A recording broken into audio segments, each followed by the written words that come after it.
C'est de cette race que nous sommes. Nous ne sommes pas des pécheurs. Nous sommes des nouvelles créations. Nous faisons partie de la race de Christ. Alléluia. Christ veut dire celui qui a l'onction et qui est oint. Amen. Amen. Amen. Donc nous faisons partie de la race de Christ. Nous sommes des Christ. Parce que nés de Christ. Alléluia. Donc là, vous voyez, la plus grande surprise de Satan, c'était quoi? Il voyait un seul Christ sur la terre. C'était Jésus. Donc, il savait que ce Christ-là lui créait des problèmes. Donc, il a tout fait pour le contrecarrer et tout. Mais quand Jésus est mort et ressuscité, la Bible dit que nous sommes ressuscités avec lui. Quand Jésus est ressuscité, sa plus grande surprise, il a commencé à voir des Christ partout. Là, il voit, quand quelqu'un naît de nouveau, il voit un Christ qui se lève, il voit un Christ qui se lève, il voit un Christ qui se lève, il dit mais attention. Et les Christ ont commencé à remplir la terre. C'est pour ça maintenant, il fait tout, puisqu'il ne peut pas t'empêcher de naître de nouveau, il fait tout pour t'empêcher d'avoir la connaissance de qui tu es et de qui tu as en toi. Et quand tu es dans l'ignorance, il peut te manipuler comme il veut. C'est pourquoi Dieu a dit, mon peuple périt par manque de connaissance. Donc, c'est toi qui as le pouvoir dans tes mains pour dominer maintenant. Dis Amen. C'est toi qui as le pouvoir de dominer. C'est pourquoi papa nous a entretenus. Donc il a dit, maintenant, nous sommes nés pour dominer. Donc Dieu nous a ramenés à son but premier. Ce qu'il a dit à Adam. Nous sommes nés pour dominer. Et maintenant, pour dominer, qu'est-ce qu'il a fait? Il nous a confié un territoire. Ce territoire, c'est quoi? C'est le domaine dans lequel Dieu veut que tu opères.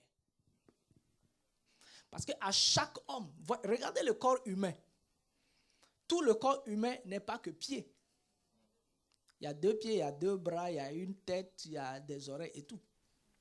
Alléluia. Et puis il y a des organes intérieurs. Paul dit que les organes qui sont cachés, c'est eux qui ont plus d'honneur. Donc, chacun dans le royaume de Dieu a un territoire, a une place, a un domaine dans lequel Dieu veut l'utiliser et dans lequel Dieu l'utilise. Alléluia. L'erreur, c'est de croire que... J'ai beaucoup apprécié quand papa a dit ça hier. Il a dit quoi? Il dit, il ne faut pas vouloir être comme quelqu'un. Si Dieu voulait que tu sois comme quelqu'un, il t'aurait fait naître comme quelqu'un. Il ne faut pas vouloir être comme quelqu'un d'autre. Tu es toi. Il n'y a pas 2 pasteurs Harris sur la terre. Il n'y en a pas 2. Avant lui, il n'y en avait pas. Après lui, il n'y en aura pas. Il est unique. Toi aussi, tu es unique. Donc, reconnais qui tu es et cherche à savoir où est-ce que Dieu veut que j'opère. Quel est mon domaine de règne?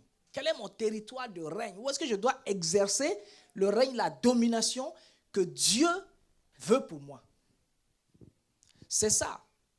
Parce que, vous voyez, il y a une erreur que les gens commettent dans le milieu chrétien. Ils ressentent ou ils entendent l'appel de Dieu, ce qui est normal. Dieu a appelé chacun dans un domaine. Amen. Mais dès qu'ils reçoivent l'appel de Dieu, ils foncent tout de suite dans le ministère ecclésiastique. Ce qui est une erreur grave. Ah, Dieu m'a appelé. D'accord, je suis d'accord que Dieu t'a appelé. Mais Dieu t'a appelé à faire quoi?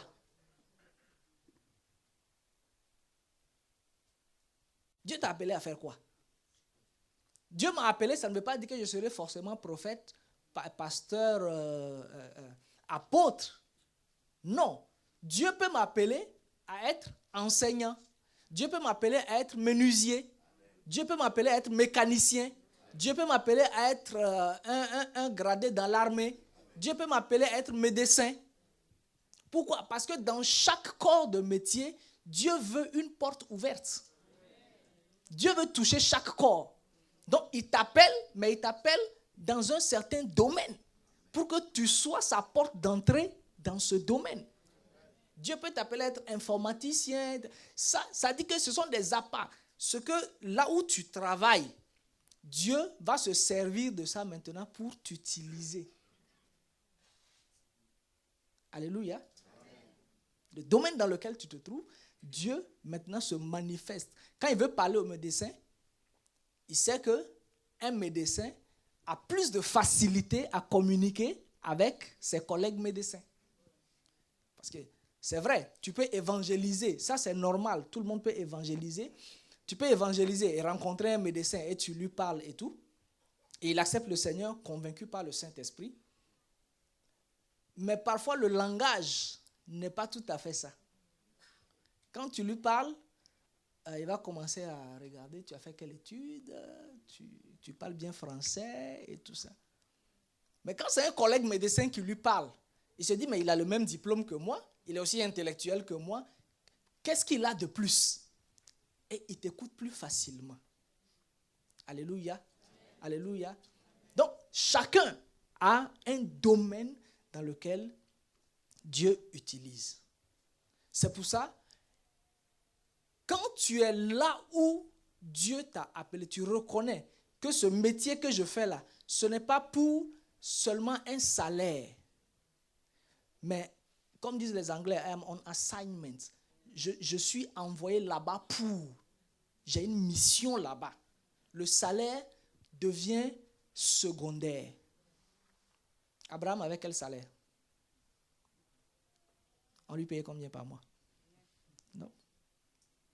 In fact, Dieu dit, la Bible dit que le salaire n'est pas pour notre nourriture. Qui connaît ça?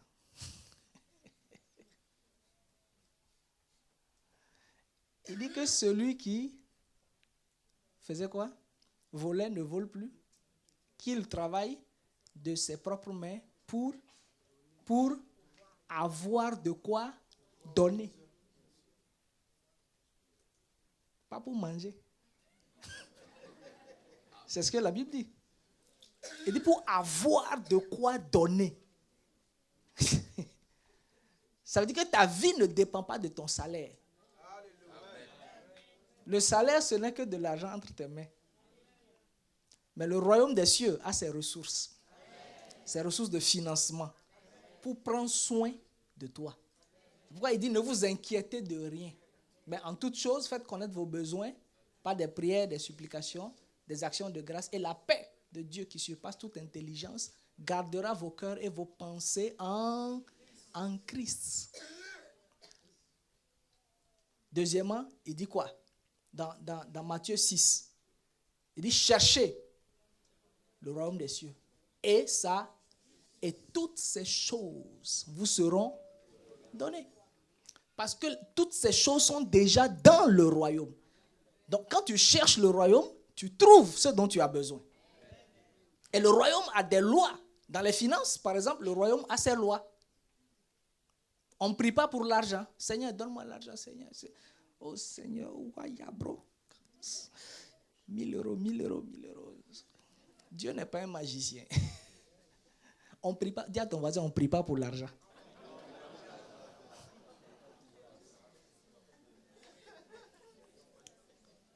Ce qu'un homme sème, c'est ce qu'il.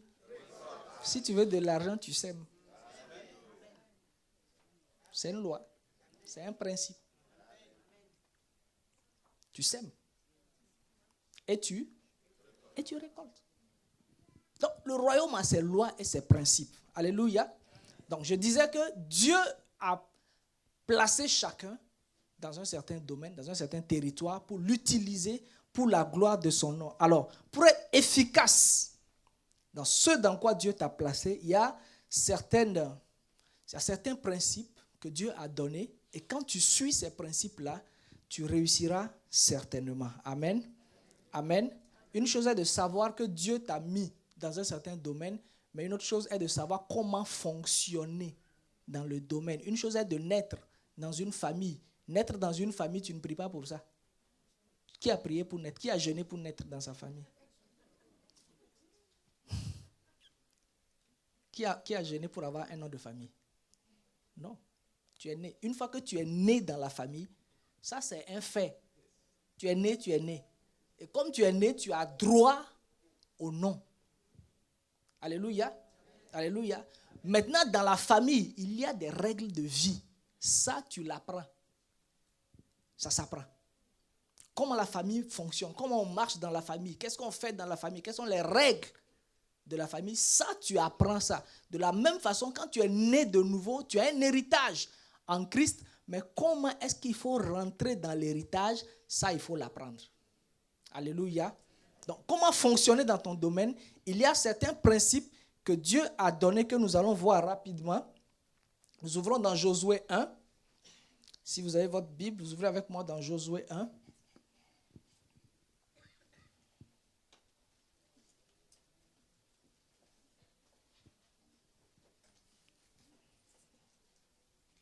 Josué 1, au verset 8.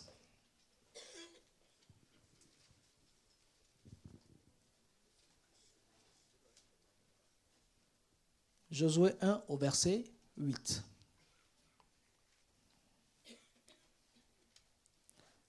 La parole de Dieu nous dit que ce livre de la loi ne s'éloigne point de ta.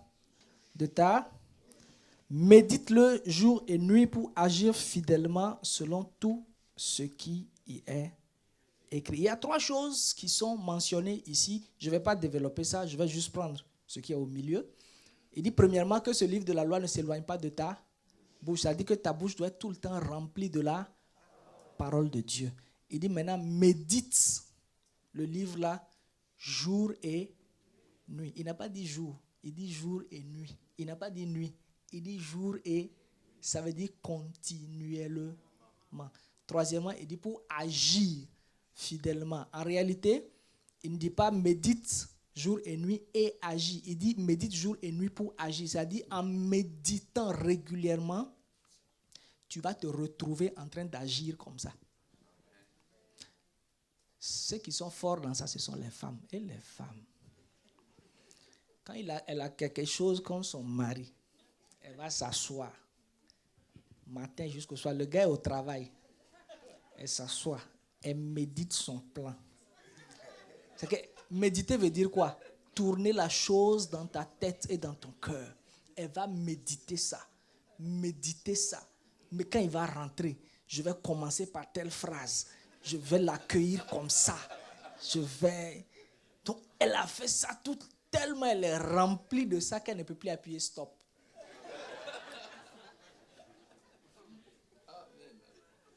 Ça dit quand il entend le monsieur faire pipi, il est rentré en même temps, le processus se met en marche.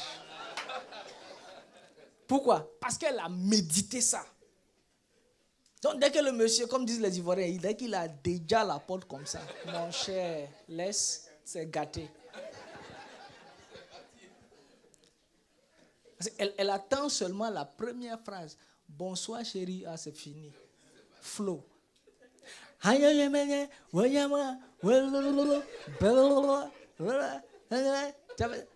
elle a envie de s'arrêter, mais elle ne peut pas s'arrêter. On dirait qu'il y a quelque chose dedans qui fait quoi? Est-ce que je mens les femmes? On va venir sur les hommes, ne vous en faites pas. Elle a envie d'arrêter, mais elle ne peut plus.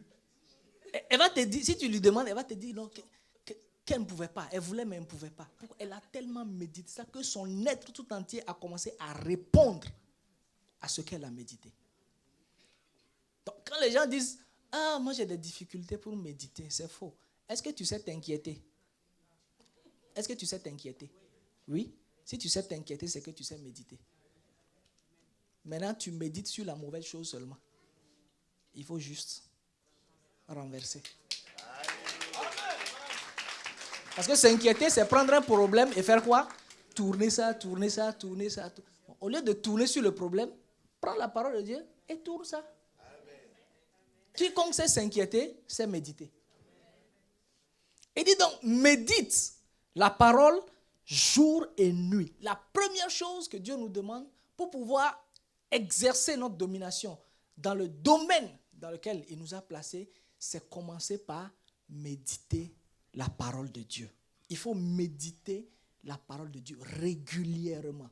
Régulièrement. Pourquoi? Parce que nous avons été programmés. Vous voyez, dans la journée, il y a tellement de pensées qui nous viennent. Depuis notre enfance, nos parents nous ont dit des choses, des phrases, des insultes. Parfois aussi des qualifications. En Afrique, on n'aime pas trop qualifier les enfants. Je ne sais pas pourquoi. Mais on t'a parlé, oh, tu ne seras jamais rien. C'est tellement rentré dedans que ta vie est comme ça. Donc Dieu dit quoi? Il faut méditer pour faire quoi? Renverser le programme qui est là. Il faut renverser le programme qui est dans tes pensées et dans ton cœur. Regardez une chose. À force de faire quelque chose régulièrement, on se retrouve à faire ça sans effort. Tout le temps, tu empruntes la même route pour aller au service. 1 an, 2 ans, 3 ans. Même route, même tournant, A6, A7, A23, tout ça. Un jour, tu décides, en allant au bureau, je vais passer chez Madame Wena. Avant de savoir, tu te retrouves au bureau. Ah, je voulais passer chez Madame Wena. Qu'est-ce qui s'est passé? C'est à force de pratiquer la même route là tout le temps. Donc, tu suis même la route sans réfléchir. Ça suit seulement. C'est devenu un réflexe. Donc, à force de faire la même chose, tu es programmé pour ça. À force de méditer la parole de Dieu, vous savez que la parole de Dieu est un programme? La parole de Dieu te reprogramme. La parole de Dieu te reprogramme. Pourquoi? Parce que le monde dans lequel nous sommes est le fruit de la parole. Au commencement, Dieu créa les cieux et la terre. La terre était informe et vide. L'Esprit de Dieu se mouvait au-dessus des eaux. Il y avait les ténèbres, ainsi de suite. Première chose que Dieu a faite, Dieu, il a parlé. Dieu dit. Dieu dit. Et si vous lisez dans tout Genèse 1, Dieu dit. Dieu dit. Dieu dit. Dieu dit. Donc, le monde dans lequel nous sommes est un monde forgé, formé par la parole, qui est sorti de la parole de Dieu. C'est pourquoi ta nouvelle naissance aussi est le fruit de quoi? De la parole. Il dit celui qui confessera.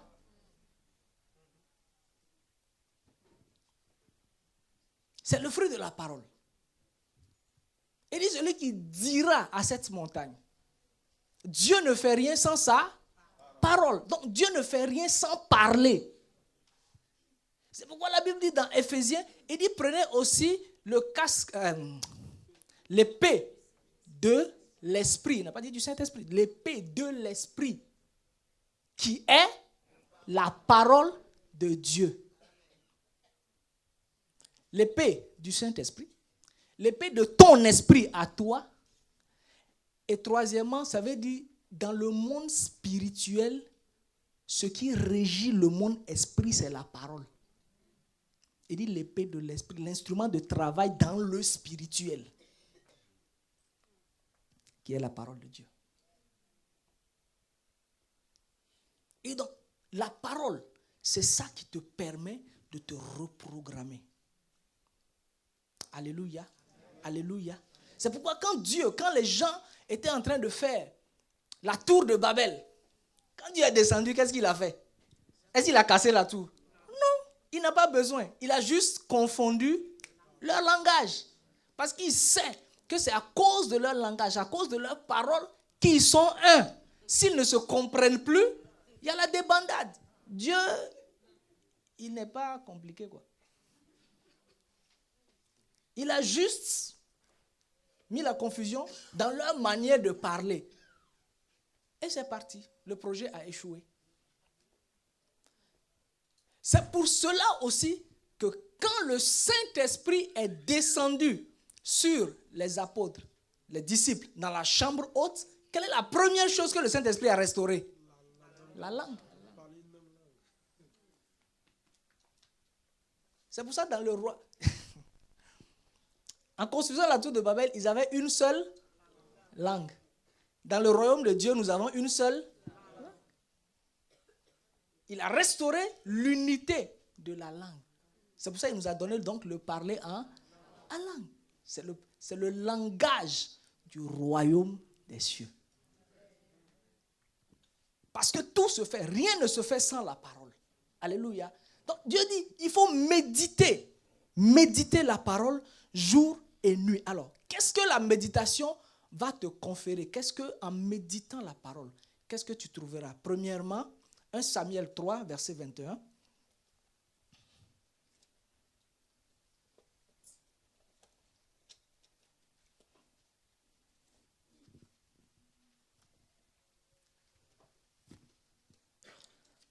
« 1 Samuel 3, au verset 21. «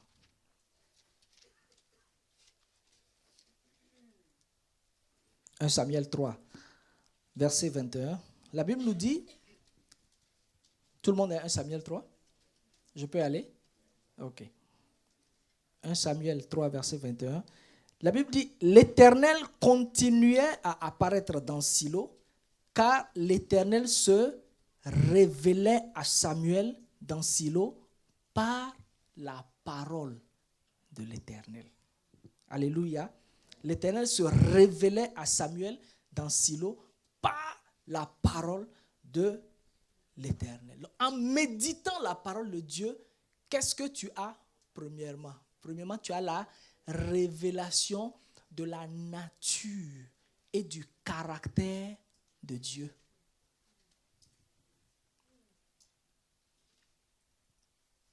La révélation de la nature et du caractère de Dieu. Tu connaîtras qui est Dieu. La Bible dit, il se révélait à Samuel par sa parole. Pas il lui révélait des choses, il se révélait. Donc il se montrait. Il montrait qui il est. Il montrait son cœur. Il montrait son caractère. Lui-même. Donc par la méditation de la parole de Dieu, tu as accès à quoi? À la révélation du cœur de Dieu. Le cœur de Dieu.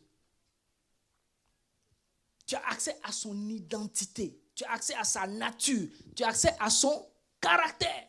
Parce que c'est ceux qui connaissent leur Dieu qui marchent avec assurance. Pas ceux qui ont des informations sur leur Dieu. C'est ceux qui connaissent leur Dieu. Or, Dieu ne se connaît que par révélation.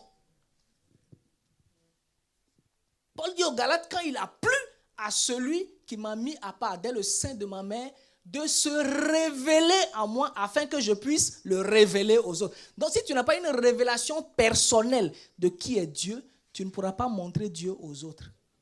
C'est pourquoi Jésus a dit, je ne fais que ce que je vois. Pas ce que je vois, il voit. Il voit. Ses yeux sont ouverts. Quand tu médites la parole de Dieu, tes yeux spirituels, par le Saint-Esprit, commencent à s'ouvrir sur la réalité de qui est Dieu. Parce que si tu ne connais pas Dieu, tu ne peux pas œuvrer avec lui. Deux hommes marchent-ils ensemble sans être au préalable? D'accord, il faut qu'il y ait une convention entre eux. Il faut qu'il y ait un accord entre eux. Il faut que tu connaisses qui il est. Lui, il sait déjà qui toi tu es, mais il faut que toi tu connaisses qui il est. Parce que si tu ne le connais pas, tu ne peux pas le servir. Tu ne peux pas travailler avec lui. Si tu ne connais pas son caractère, comment tu peux travailler avec lui? L'Éternel se révélait à Samuel par sa parole. Donc la méditation de la parole de Dieu te donne accès à la révélation de la nature de Dieu, du caractère de qui est Dieu. Parce que Dieu a été déformé. Les gens l'ont tellement déformé, certains croient que c'est un grand-père avec un gros gourdin, attendant que Madame Tega fasse un péché. Puis, ah, je t'attendais. Je savais que tu allais pécher. Dieu n'est pas comme ça. Dis à ton frère, Dieu n'est pas comme ça. Oh, le Seigneur va vous frapper. S'il te frappe, c'est qu'il a renié Christ. La Bible dit qu'il a déjà frappé Christ. Il va te discipliner, c'est différent. Te discipliner, c'est différent. Il va te discipliner. il va mettre le doigt sur ce qui ne va pas. Si tu insistes, il va te mettre à part. Ce qu'on appelle l'école de Dieu. C'est-à-dire qu'il te met à part et il te traite, ça dit vis-à-vis, face à face. Ça, il n'y a personne qui assiste. Mon cher, quand tu appelles Pasteur Wena, il est occupé, man. Tu appelles Madame Wena, occupé. Tu appelles Pasteur Harris, occupé. Ils sont en évangélisation. Téléphone, ça ne marche pas, il n'y a pas de réseau. Mon cher, tu es face à face à lui. Il dit aujourd'hui, là, c'est toi. Il dit Jacob se trouva seul. Là, il va te traiter face à face, sans miséricorde. Mais pour ton salut. Sans miséricorde, mais avec amour. Il dit que ceux qui l'aiment, il fait quoi? Il les châtie aussi. Ce n'est pas frapper pour te punir, non. C'est te traiter de manière à ce que tu reviennes sur la bonne voie. Corriger ton caractère. Parce que la voie que tu prends là, il voit qu'à la fin, c'est la mort. Et il ne veut pas que tu meurs. Donc, il fera tout pour te ramener sur le droit chemin. Quitte à te priver de certaines choses, quitte à te... Voilà. Mais il fera tout en tout cas pour te coincer quelque part. Quand il te coince, il dit, ouais, mon petit, c'est comment? On va parler face à face. Il n'y a pas papa, il n'y a pas maman, il n'y a rien. C'est toi et c'est moi. Donc, plus vite tu te soumets, mieux ça vaut pour toi. Alléluia. Non, tu ne connaîtras pas la méditation, le caractère de Dieu. Tu verras que c'est un Dieu d'amour, un Dieu de plan, un Dieu qui est ordonné. Il aime l'ordre. C'est pourquoi si ta vie n'est pas ordonnée, il va commencer par faire quoi? À mettre de l'ordre. Vous verrez ça dans Genèse 1. La terre était tohu bohu. Il a envoyé quoi? La lumière. D'abord, il te montre ce qui ne va pas. Il envoie la lumière, il te montre. Ensuite, il a fait quoi? Il sépara. Il va procéder à une séparation dans ta vie. Il va séparer les choses afin que tu sois consacré à lui. Et que quand tu seras dans ton domaine de règne, tu puisses être efficace. Alléluia. Alléluia. Donc la méditation te donne accès à quoi? À la nature. Tu connaîtras qui est Dieu. Deuxièmement, Acte 10, verset 19.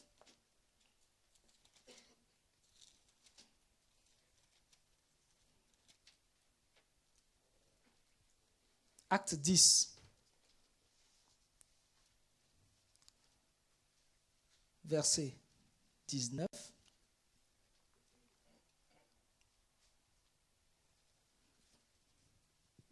Acte 10, verset 19.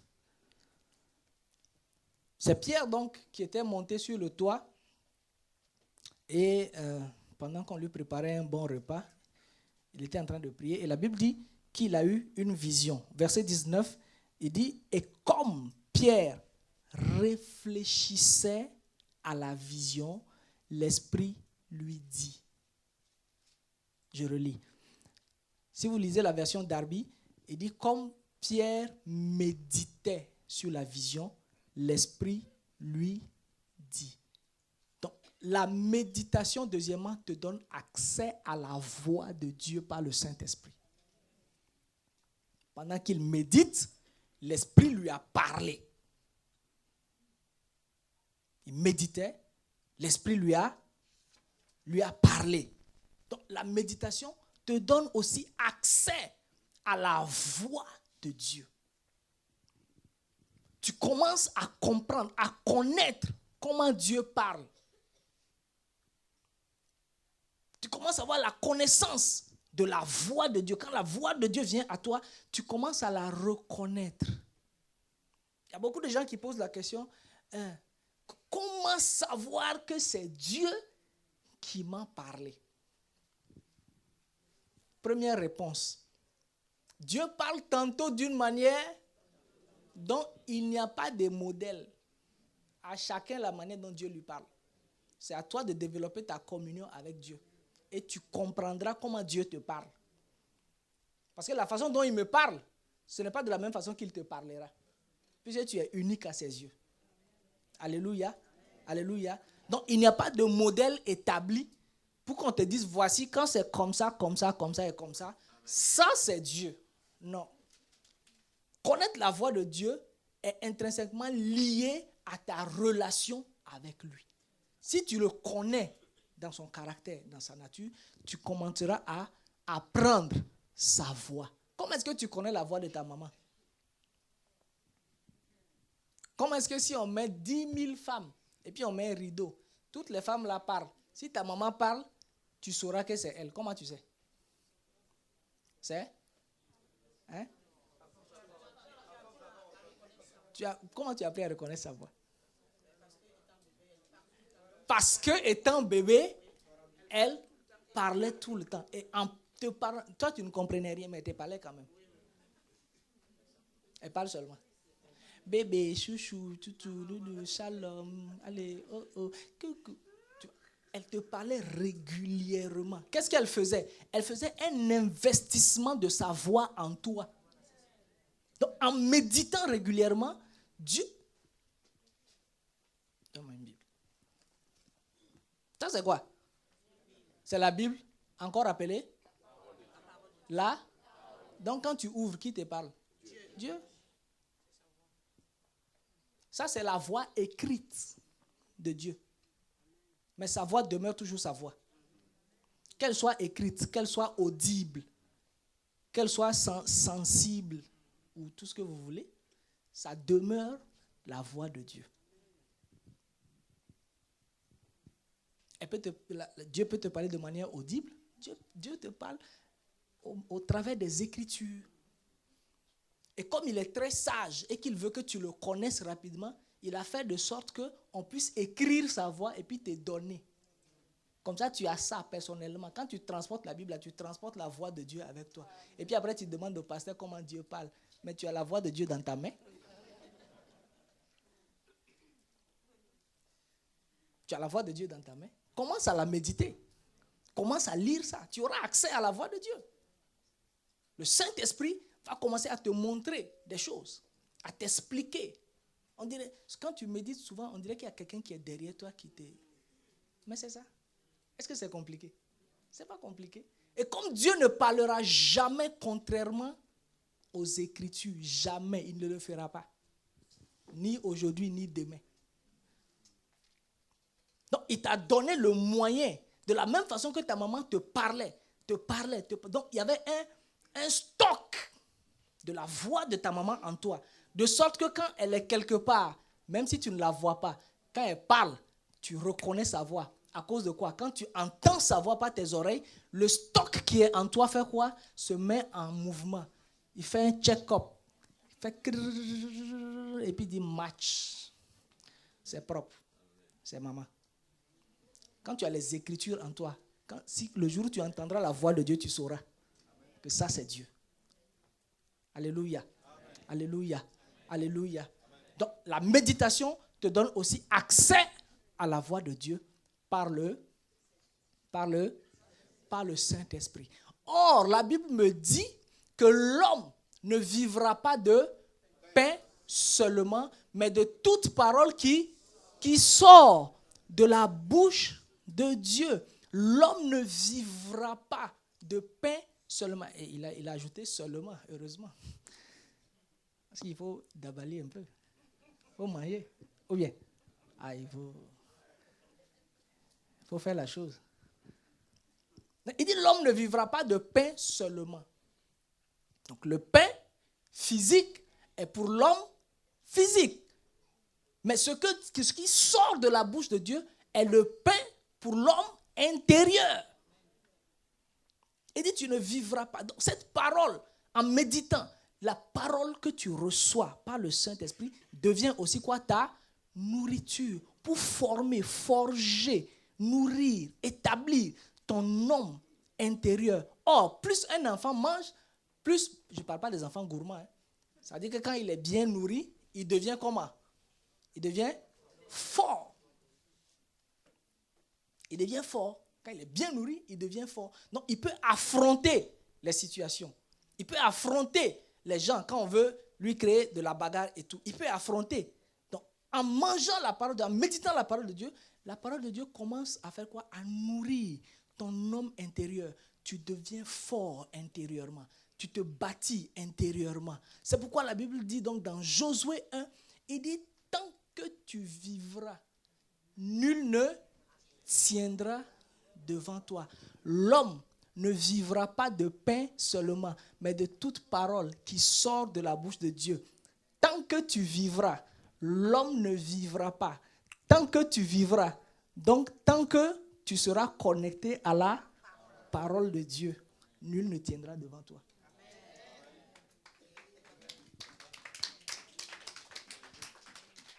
Tant que tu vivras, l'homme vivra de quoi? De toute parole qui sort de la bouche de Dieu. Donc, tant que tu es connecté à la parole de Dieu, nul ne tiendra devant toi. Mais si tu te déconnectes, imaginez un bébé qui se déconnecte. Quand un enfant naît, quel est le premier acte qu'on fait? On le met au direct. Il est connecté à sa maman. Toute sa nourriture là vient de là-bas. Il mange sa maman.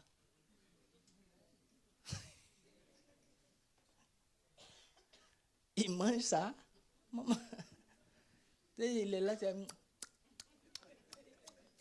il est connecté à sa maman. Il tire toutes ses ressources de sa maman. Toi, si tu es né par le Saint-Esprit et à la parole, qu'est-ce que tu dois faire? Connecté au Saint-Esprit, connecté à la parole de Dieu. Et tu tires toute ta force de là-bas. Alléluia. Alléluia. Alléluia. Donc, premièrement, il faut faire quoi? Il faut prendre, qu'est-ce que j'ai dit? Premièrement, il faut méditer la parole. Avoir l'habitude de méditer la parole. Deuxièmement, il faut prendre conscience de la présence de Dieu. Alléluia. Retournons dans Josué 1.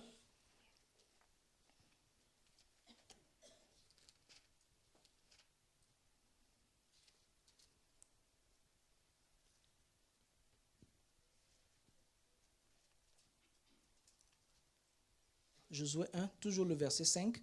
Il dit donc, nul ne tiendra devant toi tant que tu vivras. Et tout de suite, il enchaîne en disant quoi?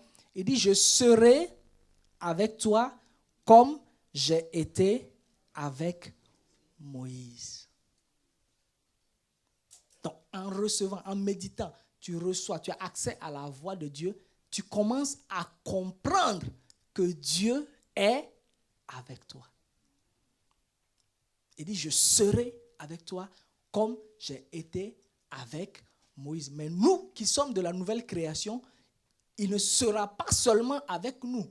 La réalité présente, la vérité présente, c'est quoi? Il est en nous. Il est en nous. Paul dit, ne savez-vous pas que vous êtes le temple du Saint-Esprit que vous avez reçu de Dieu et que vous ne vous appartenez point à vous-même? Glorifiez donc Dieu dans votre corps et dans votre esprit qui appartiennent à Dieu. Il dit dans votre corps et dans votre... Or, l'homme est composé de combien de parties? Esprit, âme et corps. Il dit ton corps et ton esprit appartiennent à Dieu et l'âme. Parce que c'est dans l'âme qu'il y a la volonté. Donc pour glorifier Dieu, c'est une question de volonté. C'est ça qui t'appartient. Tu dois l'exercer toi-même. Alléluia. Alléluia. Alléluia. Donc, Christ est en nous. Dis avec moi, Christ est en moi. Je suis le temple du Saint-Esprit. Je suis la maison d'habitation de Dieu. Amen. Amen. Donc, il dit, je serai avec toi. Mais pour nous, il est avec nous et il est en nous. Donc, nous sommes ses transporteurs sur la terre. Mais la base, c'est la méditation de la parole. Tu vas donc découvrir que Dieu est en toi. Sa présence est en toi. Sa présence est avec toi. Que tu sentes, que tu ne sentes pas. Il est là. Il a dit, je ne t'abandonnerai pas, je ne te délaisserai pas. Ça veut dire qu'il est fidèle à sa parole. Il n'y a pas ce jour où Dieu va te quitter. S'il te quitte, tu es cadavre. Il ne va pas te quitter. Mais il peut se taire. Si tu passes ton temps à le vexer, il se tait. Il dit, n'attristez pas le... Quand il est triste, il se tait. Mais ce n'est pas qu'il est parti. Il se tait. Donc, il faut entretenir sa présence. Alléluia. Il faut entretenir sa présence. Donc, tu commences à découvrir que la présence de Dieu en toi et avec toi est réelle. Réelle. Et ça va monter ton assurance. Ton assurance commence à monter. Tes pas avec Dieu, ta marche dans ton territoire devient de plus en plus ferme. La Bible dit que Dieu était avec Joseph. Quand Joseph a été vendu esclave en Égypte, il dit, l'Éternel était avec Joseph. Donc quand on le descendait dans le puits, Dieu est parti où? Dans le puits avec lui. Quel que soit là où on t'a descendu, il ne faut pas t'inquiéter. Sois sûr seulement que Dieu est avec toi et en toi. Parce que si les hommes te descendent, la Bible dit qu'il est celui qui prend l'indigent dans la boue et dans la poussière. Pour faire quoi? Pour l'enterrer? Non. Pour faire quoi? Pour le faire asseoir. Il te sort, il t'élève, il te nettoie et il te fait asseoir. Donc, si les hommes font complot contre toi, non, on va te dire, oh, il va descendre. Laisse-les. Laisse-les faire leur complot. Toi aussi, fais ce que tu dois faire. David dit que les ennemis complotent contre moi. Il dit, mais ton serviteur médite tes paroles. Il ne faut pas t'occuper de complots. Occupe-toi de ce qui te regarde. Il dit, médite la parole jour et nuit. Tant que tu vivras, même s'ils veulent te faire crunch, Dieu va te relever au nom de Jésus.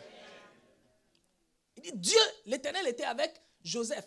Et, conjonction de coordination, l'Éternel était avec lui et la prospérité l'accompagna. L'Éternel était avec lui. Viens, il est avec lui. Dieu est avec lui. Donc, il ne court pas pour chercher la prospérité. Il préformit. Non. L'Éternel était avec lui et la prospérité. S'il va à droite, la prospérité. S'il va à gauche, la prospérité. Pourquoi? Parce que l'Éternel est. Or, là où il y a l'Éternel, il y a la prospérité aussi. Ce que tu dois chercher, ce n'est pas la prospérité, c'est la présence de Dieu. Il dit la prospérité l'accompagna. Et dès que Potiphar eut confié les choses à Joseph, il dit l'Éternel bénit la maison de Potiphar et tout ce qui lui appartenait. De qui est-ce qu'on parle? Potiphar. Potiphar, c'est qui? C'est le bras droit de Pharaon. Le gars, il était déjà grand man. Il avait des possessions. Il avait des esclaves. Il avait beaucoup de choses. Mais il n'était pas béni. Il possédait les choses. Mais il n'était pas béni. Béni là, ce n'est pas le matériel.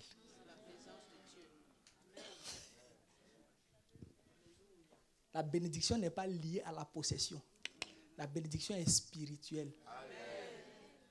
Béni soit Dieu le Père de notre Seigneur Jésus-Christ qui nous a bénis de bénédiction spirituelle dans les lieux célestes en Christ. Ça veut dire que hors de Christ, il n'y a pas de bénédiction.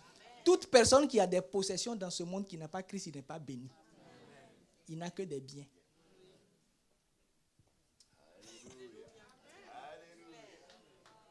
Quand Dieu a béni Adam dans Genèse 1, il lui a donné voiture.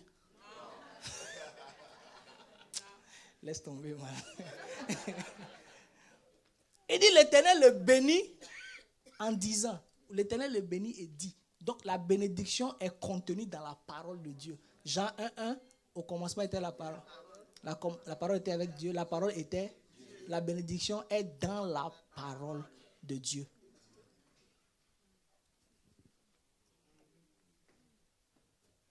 Alléluia.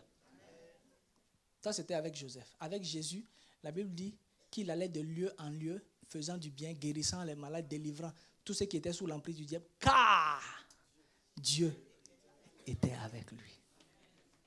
Donc, quand tu prends conscience de la présence de Dieu, la prospérité se manifeste sans effort. Dans le ministère, Tu vois que les gens, quand tu parles aux gens, les gens sont guéris, les gens sont délivrés, sans effort, sans que tu n'écris sur eux jusqu'à la salive, là, les remplis jusqu'en bas. Non, tu parles seulement. La présence de Dieu en toi et avec toi se manifeste dans la parole. Quand Dieu dit « je serai avec toi », là, il a parlé seulement. C'est juste sa parole. Mais la puissance est dans la parole. There is power in the word. La puissance est dans la parole. Quand Dieu te parle, il dit à Gédéon, va avec cette force que tu as. Gédéon fait comme ça. Il dit, Seigneur, ça ne va pas.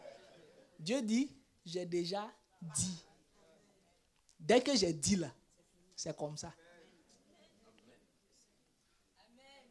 Alléluia. Donc, la présence de Dieu avec toi manifeste maintenant la prospérité. C'est-à-dire que dans ton domaine de règne, les choses commencent à réussir. Tu vois, ça réussit. Tu fais ça, ça réussit. Mais parce que tu es basé sur quoi? Sur la parole de Dieu. La parole te donne la direction. Alléluia. Alléluia. Nous allons terminer.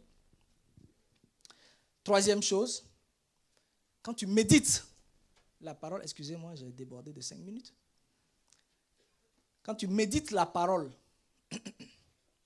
donc tu connais le caractère de Dieu, le cœur de Dieu, ça devient ta nourriture. Tu commences à grandir dans ça. Tu commences à prendre conscience que Dieu est en toi et Dieu est avec toi. Et sa présence commence à se manifester partout où tu es. Troisièmement, toujours dans Josué 1, maintenant au verset 6, verset 7 et verset 9. Dieu l'a dit 3 fois de suite. Bon, on n'a pas le temps de tout développer. Il a répété en fait. Quand Dieu répète quelque chose, ça veut dire que c'est très important. Quand il a parlé du cep et des sarments, il dit, plusieurs fois il dit, demeurez, demeurez, celui qui demeure, demeurez. Donc il répète, ça veut dire que c'est un point capital, c'est un point très important où il faut faire attention. Verset 6, il dit, fortifie-toi et prends courage. Verset 7, fortifie-toi seulement et aie bon courage. Verset 9, ne t'ai-je pas donné cet ordre, fortifie-toi et prends courage. Donc, tu fais quoi? Tu commences maintenant à te fortifier. Se fortifier, c'est quoi? C'est être dépendant de Dieu en toutes choses. Tirer ta force de Dieu. Lis avec moi dans Éphésiens 6, verset 10.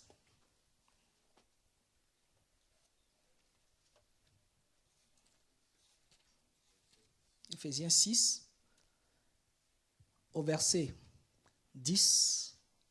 Éphésiens 6, verset 10. La Bible dit, au reste, fortifiez-vous, où? Dans le Seigneur et par, qu'est-ce qui est écrit dans ta Bible? Par sa force toute puissante. Tu commences à voir que le Dieu que tu as n'est pas un Dieu faible. C'est un power man. If you dare with him, you die. Tu t'amuses avec lui, tu es cadavre.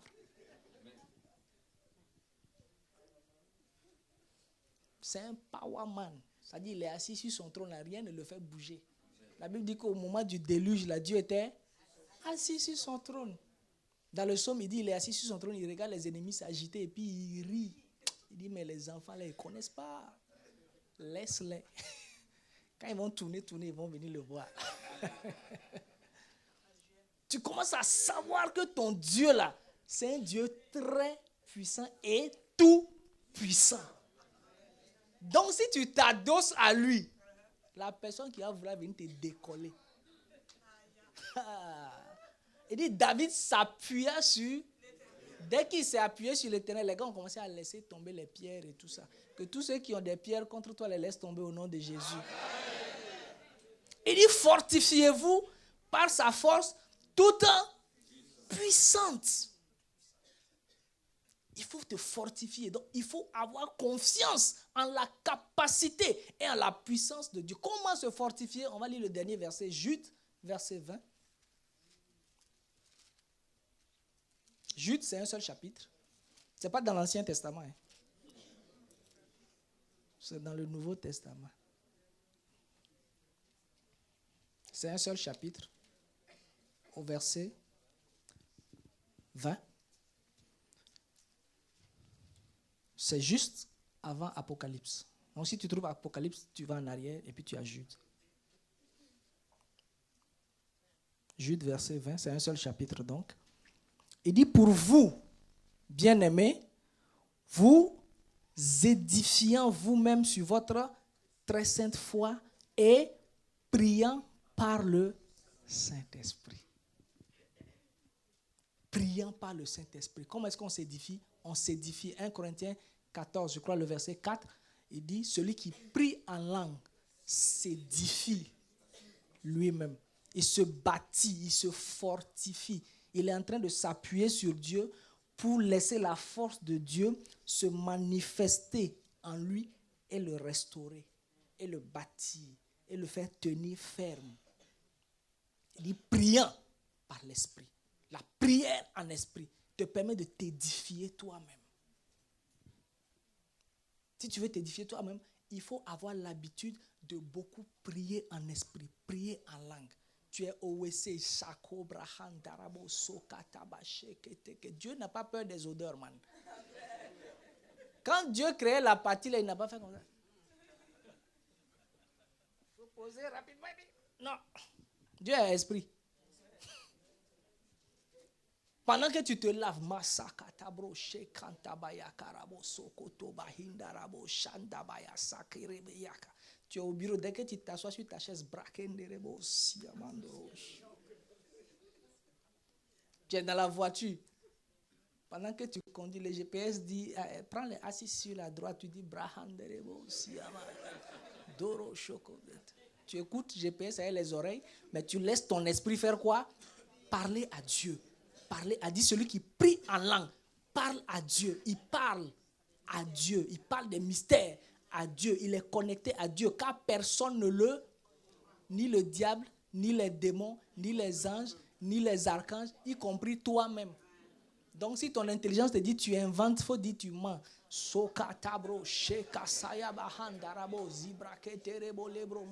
Et tu ouvres les yeux et puis tu conduis ta voiture. N'empêche que tu peux te réveiller à 4h du matin, même s'il fait froid. Tu mets le manteau, tu es au pied du lit. Tu parles, tu parles, tu parles, tu parles, tu parles, tu parles. En priant en esprit, ton homme intérieur devient très fort. Montrez-moi un haltérophile qui mange sans faire des exercices. Est-ce qu'il va développer ses muscles?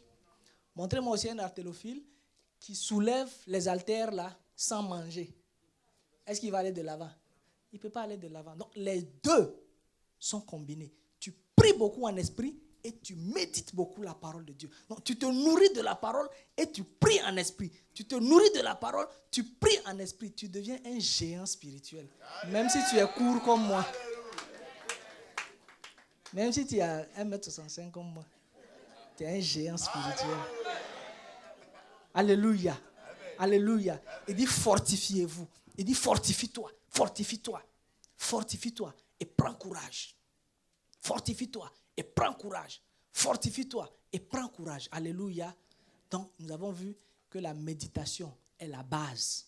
La méditation te donne accès à la nature de Dieu. Tu commences à connaître qui est Dieu, qui il est. Il dit connais Dieu et sers-le. Toujours connaître Dieu, toujours connaître Dieu. C'est ce que David a dit à Salomon. Il dit connais Dieu et sers-le. Alléluia. Donc, la méditation te donne accès à la connaissance de la nature de Dieu, à la voix de Dieu par le Saint-Esprit. Cette voix-là qui sort de la bouche de Dieu par le Saint-Esprit devient ta nourriture.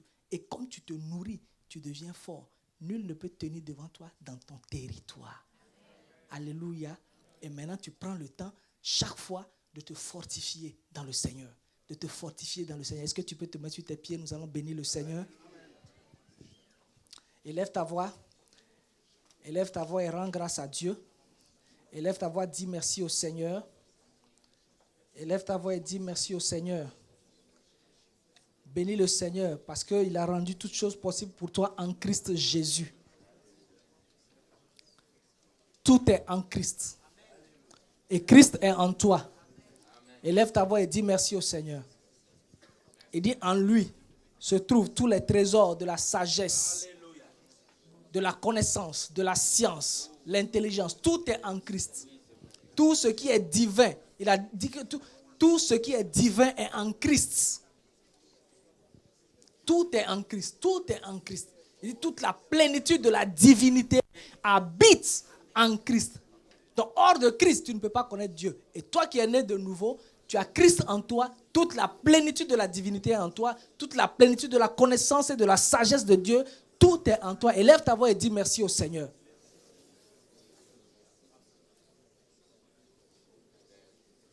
Continue de bénir le Seigneur. Continue de rendre grâce à Dieu. Dis-lui merci pour la présence du Saint-Esprit en toi. Le fait qu'il a fait de toi sa demeure, sa maison d'habitation. Quand tu quittes ta maison, il est en toi. Partout où tu es, il est en toi, il est avec toi. Bénis-le parce que tu es son temple, tu es sa maison d'habitation, tu fais partie de sa famille, tu es son enfant, tu es son adresse sur la terre. Bénis-le, bénis-le. Dis au Saint-Esprit, Seigneur Saint-Esprit, ouvre mes yeux afin que je puisse prendre conscience de cette réalité.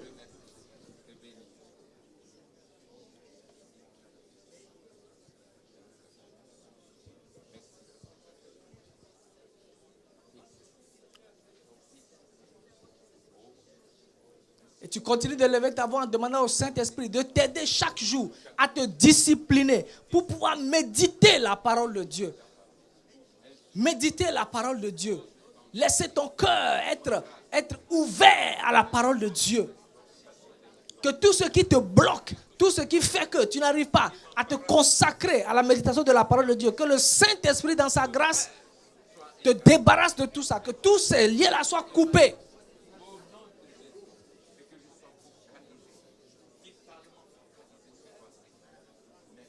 Quand ton corps va te dire non, continue de dormir, non, continue de dormir, tu dis je domine sur toi, je domine sur toi. Tu te lèves et tu te mets à méditer la parole de Dieu. Élève ta voix et dis merci au Seigneur.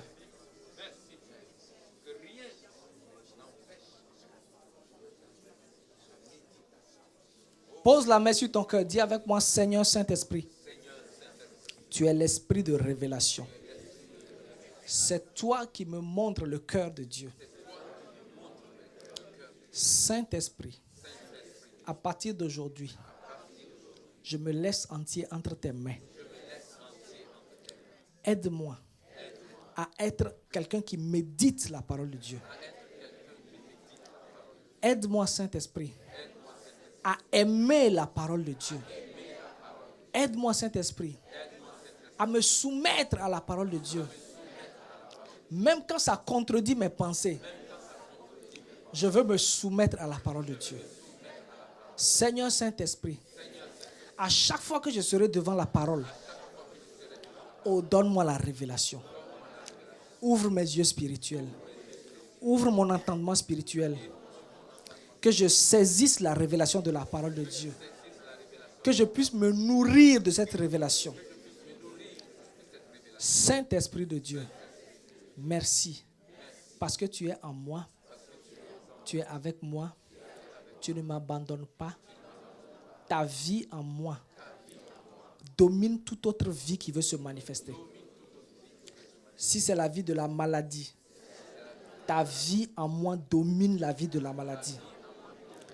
Mon corps est complètement restauré. Mon âme est complètement restaurée. Merci Seigneur Saint-Esprit pour ta présence glorieuse en moi et avec moi. Tu es mon aide. Tu es mon enseignant. Tu es mon instructeur. Tu es celui qui me conduit. Tu es mon berger. Je veux me laisser conduire par toi. Je veux me laisser diriger par toi. Saint-Esprit, je t'appartiens totalement et entièrement.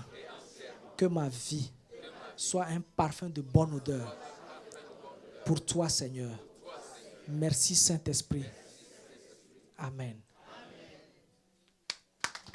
Amen. Alléluia. Gloire à Jésus. Asseyez-vous. Amen.